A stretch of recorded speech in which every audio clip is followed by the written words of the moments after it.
anyo yatazine dada ndwe mwali oba ajja kukola remix later oyo kuzina nanga mumanyi nganze naye kiraka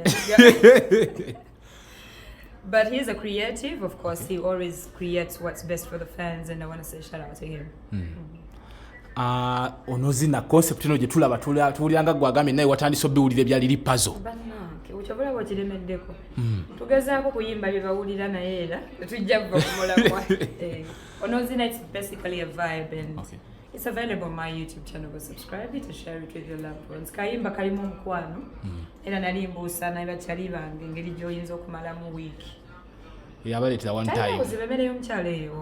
I'm one of the people who supported her akatandika primary sani. Gwa musonyo atumuyinako buzibu. Nze seri muntu wantu. Kuba yavayo n'abataakinga one time. Byali wera byagwawo. Muli good to go.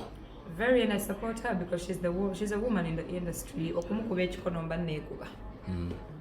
And in a Rose, other than that, atwogere ku career yo gye tulaba gyogezako ku buildinga mu politics. Ebyobufuzi sanjagadde nnyo ku byeyingizaamu naye nga bwe ngambye amaanyi gava mu bantu. Nze ndi muyimbi. Abantu kye bantuma kyenkola. I'm like a servant to my people, and if that chance is given to me rightfully by my people kubanga njogera ku nsonga ezibanyigiriza, why not? Era tulina okujja ku ground because mu nsinga eno nga tolina copyright music kiba tekiggwa kyokka.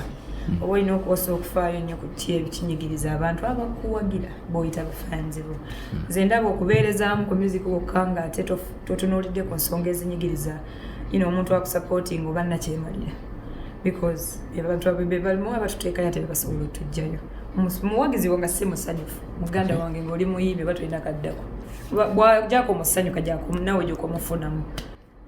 2026 Nina Rose agenda kugujjawa yesimbawa wonna nze nzijja njagala kuba ntiisa nga bw'olaba Kibanda bwe yajja n'ababambeera umane mpi Kampala ne bwe mumpa Wakiso.